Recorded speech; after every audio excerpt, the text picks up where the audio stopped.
नमस्ते। मौमिता किचन पे आप सबका स्वागत है। আমি আজকে নিয়ে এসেছি আপনাদের জন্য পটল চিংড়ির রেসিপি। আসুন দেখে নেওয়া হোক আজকের রেসিপি। আমি এখন বানাচ্ছি পটল চিংড়ি। আসুন দেখে নেওয়া যাক।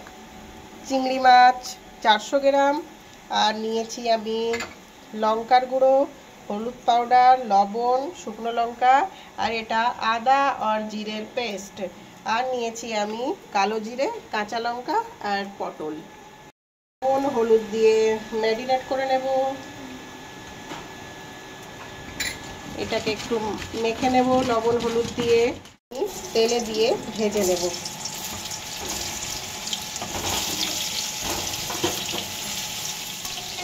পটলটা আমার ভাজা হয়েছে, এখন আমি পটলটাকে ফেলে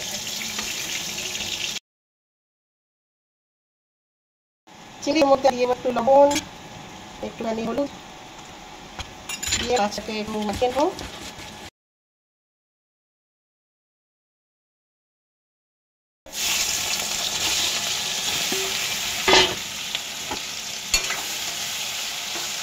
চিংড়ি মাছটা একটু ভাজা করে নেব। চিংড়ি মাছটা আমাদের ভাজা হয়ে গেছে, এবার আমি একটা প্লেটে নামিয়ে নেব। কড়াইতে আমি দিয়ে দেবো একটু সর্ষের তেল,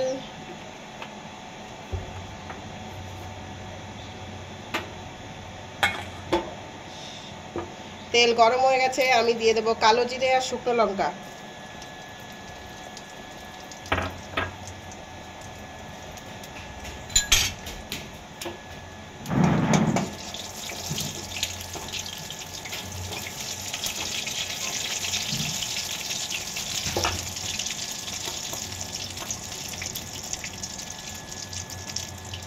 এখন আমি দিয়ে দেব আদা জিরের পেস্ট।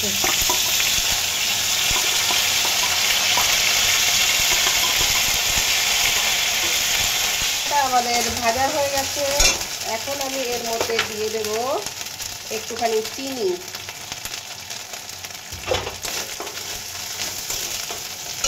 দিয়ে দেব। এবার আমি ভেজে রাখা দিয়ে দেব পটল,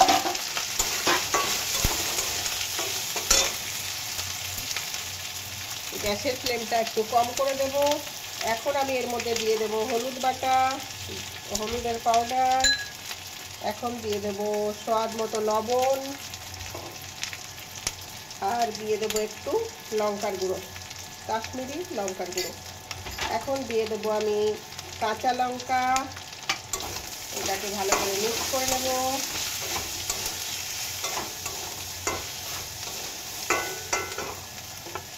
এখন আমি এর মধ্যে দিয়ে দেব জল।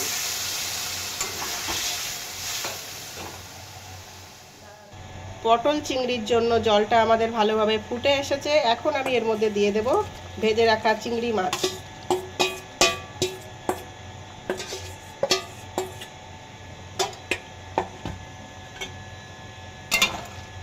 চিংড়ি মাছটা দিয়ে আমি এটাকে ঢেকে রেখে দেব।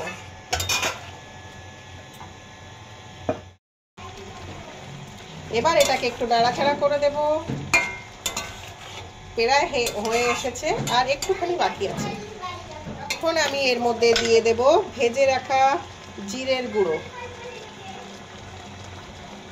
জিরা পাউডার দিয়ে দিয়েছি, আপনারা চাইলে গরম মশলাও দিতে পারেন। এটাকে মিক্স করে নেব। দেখুন আমাদের পটল চিংড়ি রেডি হয়ে গেছে।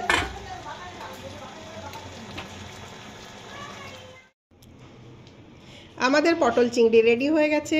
এটা আপনারা গরম ভাতের সাথে অবশ্যই খেয়ে দেখবেন, খুব টেস্টি লাগে। পটল চিংড়ি খেতে অনেক টেস্টি, আপনারা অবশ্যই বানাবে, খেয়ে দেখবেন কেমন লেগেছে আমাকে জানাতে ভুলবেন না। আমার রেসিপি যদি ভালো লেগে থাকে লাইক, শেয়ার, সাবস্ক্রাইব অবশ্যই করবেন। Thank you.